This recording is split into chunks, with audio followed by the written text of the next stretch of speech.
Yes, hello. I was wondering if you could play that song again. Which one, man? Oh, get it.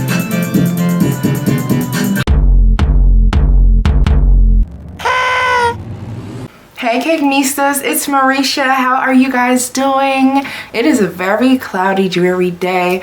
Perfect day for a video. This was one of those last minute, hey Marisha, can you please make this birthday cake? I just know that I want it to be Sonic the Hedgehog theme. Really, I'm the type of person that likes to have things mapped out, but at the same time, I do better when my juices just kind of flow. This is just a quick Sonic the Hedgehog themed cake. I know I have some Sonic fans out there because I am a Sonic fan myself. If you haven't done so yet, I need y'all please to subscribe to the channel and press on the notification bell while you're at it so that you get notified of all this couture deliciousness coming your way. Let's get started.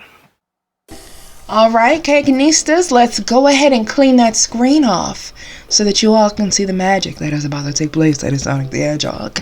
Now I have a beautiful, it's not really beautiful yet, but a delicious chocolate cake, 3 layers, 8 inches, and it is covered in vanilla buttercream, which is colored blue, okay?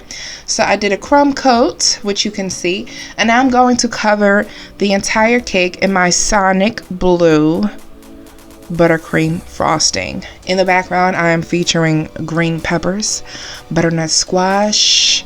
I have a sweet potato back there. I also have another squash. What is that squash called? I forgot. I have my glasses and my offset spatula. So, hello. Welcome to my little baby kitchen. Alrighty, you guys, if you would like to know how I make my buttercream, just check the description and I will leave the link down there for you guys, as well as my amazing chocolate cake recipe. It is from scratch. It is amazing. Oh my gosh. Okay, I do want you guys to notice that there are little white dots in my frosting. That is what happens when you don't properly scrape down the bowl while you are whipping up your buttercream. You guys know that I show you my mistakes. I don't act like stuff is perfection over here because it's definitely not. All right. What I did do, I wanted to work with what I had, and I was like, I want this to be either a day sky or a night sky. So could those be stars? We will see. Now here's my Sonic template, and I make this just by tracing on the computer. I did 2 copies of it, and I just traced on the computer because it's so much easier for me to size it. I don't have to worry about figuring out the size on the computer and then it printing out a different size than I need and then having to reprint and reprint and reprint. I just trace it and it's perfect every time. So now I have some of my homemade marshmallow fondant. I'll leave the link for that video in the description as well. I colored it with the same blue gel dye that I did the cake. So this is pretty basic. I made 2 copies so that I could cut one and use it as the template for my cake, and then the other one I could leave completely whole and just really see something visually for the placement of his features. Okay, so I'm starting off with the base, the largest part. Of course, that's his actual like head face thing, and then I'm going to cut out the eyes, and I have some white fondant. You know, I never realized how weird Sonic's face really is. That man, we've seen unibrows, we've seen connecting eyebrows, but we have never seen connecting eyes. And I never thought twice about it because he's got like a menacing thing. I think as a kid, because I have been a Sonic fan since I was literally like 4 years old, I just thought it was a mask. I really did. I always thought that it was a mask. I really don't know what's going on with his face. Because hedgehogs don't look like that. But I don't know. That's Sonic. I'm not really questioning it. I'm going to apply all of my fondant pieces with some water.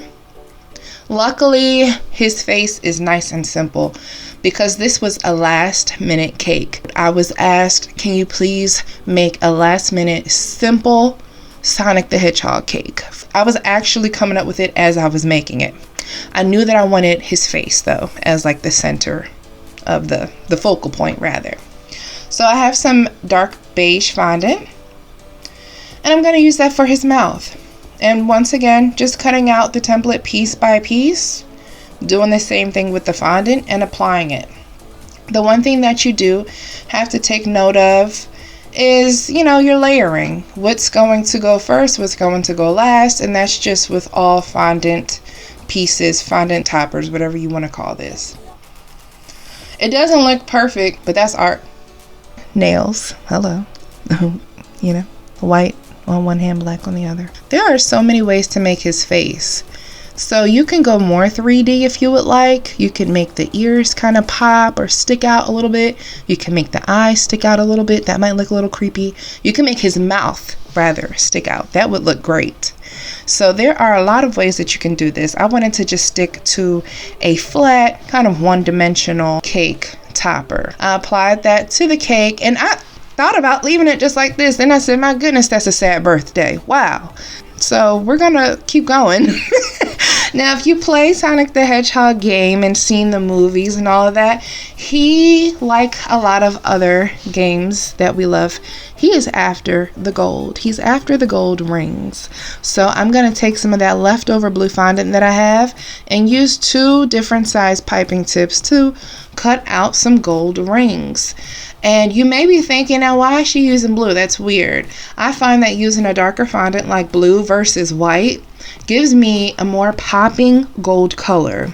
So I'm going to let this sit on this tray overnight so that they can be hard enough so that I can actually move them around and paint them. Now I'm using dry luster dust. This is really like a rose gold. Like I said, I didn't have time to go get more like actual vibrant gold that I wanted. I had to use what I had, but it worked out, and you'll see when it's all done. But I'm just going to paint this on dry. I think spray painting it, which I've actually never done, would be great as well. So now it's time to apply this to the cake. You guys, if you do this, please be careful. So the cake is refrigerated, so that buttercream is hard, okay? And it's really, with this situation, it would be best if it was actually room temperature so that those rings could easily just apply to the cake. I had to really push and push and hold and hold and hold. And with there being luster dust on there, you just don't want to get that onto your frosting. Now, I found some gold sprinkles that I've had forever, and I never opened up the package. I was nervous about using that as the border, so I said I'm just gonna put a few down here and I'm gonna sit on it. Okay, I'm gonna just let it just stay there, and I'm gonna come back, revisit, see how I feel. Now, once again, night sky. I need something on top of this cake so it doesn't look so flat and boring and blah. So I'm gonna make some clouds. The best clouds are the ones where you take fondant balls and push them together, about 5 or 6, and then you cover that with another piece of fondant. And I just stuck that right on top. And now I'm feeling a little bit more confident about the gold confetti sprinkles, so I'm going to add more of those.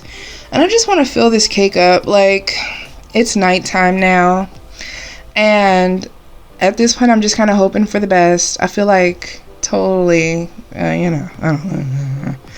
But it needed another color, okay? So I found my silicone mold for my leaves. And I made some green fondant and I put some leaves on there. I mean, you're in the night time and the daytime. You're trying to be out there getting some gold. You're bound to run into a bush, run through some grass or something. And this adds a great pop of color and another layer of dimension. So I think this was great. I really, you know. And then as I'm looking at the pictures, I'm like realizing that his eyes are actually green. So I took a little bit of that green fondant and went around his eyes. And that made his face make sense to me. Like, his face wasn't making sense until I added that green. And I do steam this cake because I've never actually, maybe once or twice, steamed buttercream cakes. But it does give a nice shine and gloss to the cake. Not just to the fondant, but to the buttercream as well. Just a quick one. You don't want to melt that frosting. I added a teeny bit of gold leaf. Y'all know I love gold leaf. That's not going anywhere. I wish I had some tree toppers, like plastic, even cake topper trees would have looked amazing on here. Just something. But I know that this family, they tend to have their own toppers and their own candles, and they kind of go all out. So I do usually leave an open space for them so that they can do what they want as well. But this is it. I think that they loved it. I mean, it is for a last minute, kind of 2-day notice cake with me working full time. This was pretty great. I felt good about it. I'm pulling out my camera. Couture in a Sonic the Hedgehog cake. Bye guys. What did y'all think? Did those little buttercream balls look like stars? I think so. I'm not even being like lazy. That's not even a lazy moment. That was literally a, hey, I think this may work. So, you know, it's in the eye of the artist and I'm the artist here. So those are stars. Initially, I intended on making the buttercream way lighter. Like when I first started, that frosting was a very nice sky blue, you know, or like midday. It was 3 o'clock-ish during the winter time. And then as it sat and that air did what air does, that frosting went down. Now it's 6:30 p.m. in the winter time. That's what that cake was.